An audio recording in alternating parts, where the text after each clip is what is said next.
Mengutip dari situs Valentina Waluyanti de Jong, orang Belanda percaya bahwa minum susu bisa merusak gigi. Mereka juga percaya bahwa makan sayur itu tidak baik untuk kesehatan. Kepercayaan ini pernah hidup di kalangan orang Belanda pada abad pertengahan. Kebiasaan aneh lain dari orang Belanda adalah menjadikan bir sebagai minuman pelepas dahaga. Anak-anak bahkan dibolehkan minum bir. Bagi mereka saat itu, minum bir itu lebih menyehatkan daripada minuman lain termasuk air putih. Ragi dan ramuan tertentu di dalam bir dipercaya dapat meningkatkan semangat. Mereka bahkan mengolok-olok bahwa air putih hanya untuk ikan. Bahkan olok-olok ini lestari hingga hari ini. Bir tentu saja lebih nikmat diminum dalam keadaan dingin. Kebiasaan minum bir dingin atau minuman apapun dalam kondisi dingin inilah yang bisa jadi ditularkan ke tanah jajahan, termasuk di Nusantara. Dan video ini akan berkisah tentang penularan minuman dingin ke Nusantara.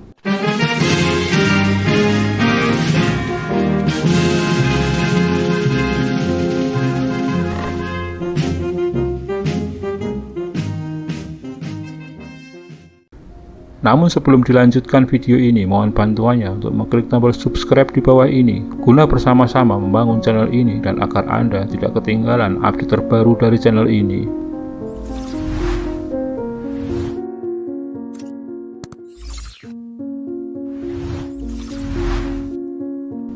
Jelas kebiasaan minum-minuman beralkohol itu dibawa hingga tanah jajahan. Tentu saja minum-minuman itu harus didatangkan dari luar negeri atau diimpor. Maka kemudian tanah Hindia mengenal brand-brand minuman beralkohol seperti Jonker Capero, Heineken Bir, Hanze Bir, Pitik Hollandsbier, sampai bir pahit Belanda, cap ayam, hingga kunci bir. Pemerintah Hindia Belanda bisa menarik keuntungan dengan mengambil cukai dari impor minum-minuman beralkohol itu ke Nusantara. Popularitas minum-minuman impor itu bahkan bisa menggeser minuman keras hasil fermentasi lokal.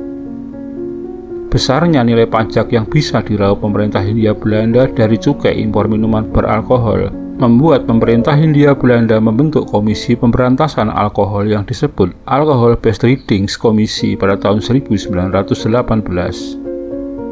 Tujuan pembentukan komisi tersebut adalah sebagai gugus tugas dari pemerintah Hindia Belanda yang ingin memberantas minuman keras tradisional yang populer di kalangan masyarakat pribumi seperti arak atau ciu. Minuman-minuman tradisional tersebut terkategorikan sebagai jenis minuman beralkohol gelap dan tak berizin. Pemerintah Hindia Belanda tidak bisa menarik pajak dari minuman-minuman tradisional tersebut. Semakin tersohornya minuman alkohol impor itu juga didukung dengan kehadiran apa yang disebut dengan air batu atau kini kita mengenalnya dengan es batu. Udara lembab dan panas di tanah Hindia bagi orang Belanda tentu saja akan lebih nikmat jika kerongkongan mereka diguyur bir yang didinginkan air batu tadi. Berbeda dengan minuman alkohol impor, aturan impor es batu sendiri belum dibuat oleh pemerintah Hindia Belanda. Air batu atau es batu itu sendiri tentu saja barang yang sangat asing bagi penduduk pribumi. Bahkan di awal-awal kehadiran es batu sempat terjadi kehebohan. Kehebohan es batu itu dimulai pada 18 November 1846.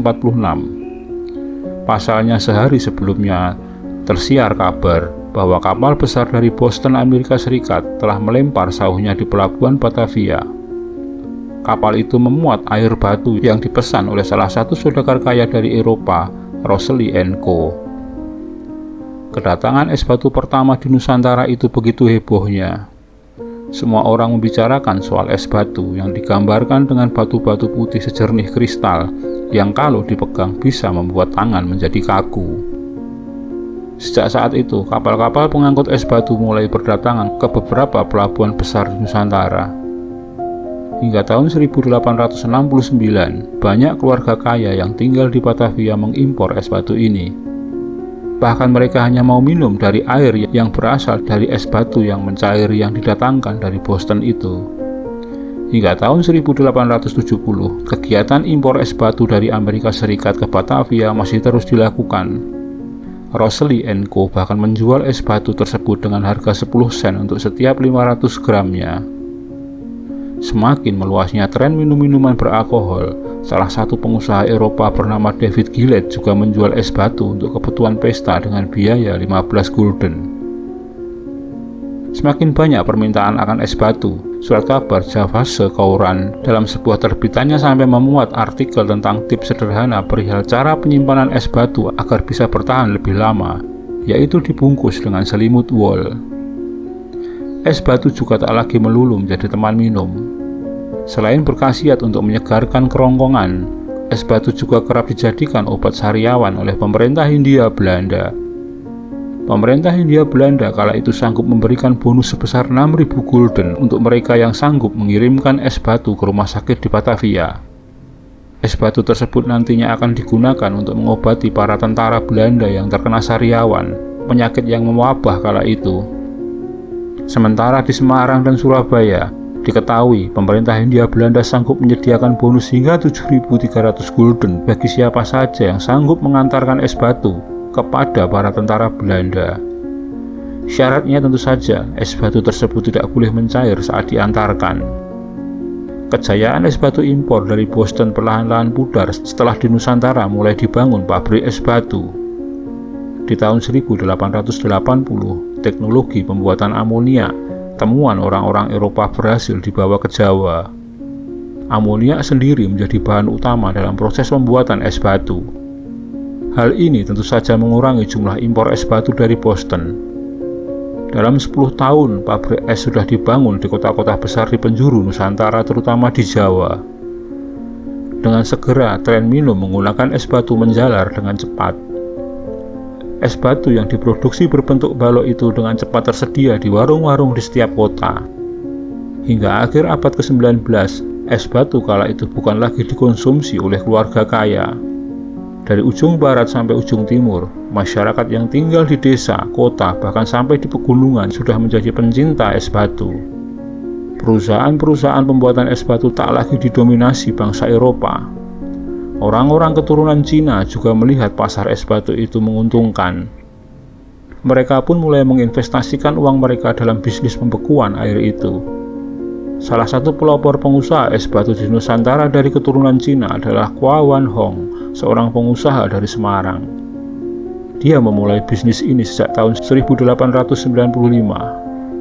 Kwa Wan Hong mengekspansi bisnis es batunya dengan membangun 3 pabrik es batu sekaligus di Semarang, Tegal, dan Pekalongan pada 1910. Bisnisnya berkembang cepat dengan mencetak keuntungan yang tinggi, hingga akhirnya ia memutuskan untuk meluaskan usahanya dengan membangun 2 pabrik lagi di Surabaya.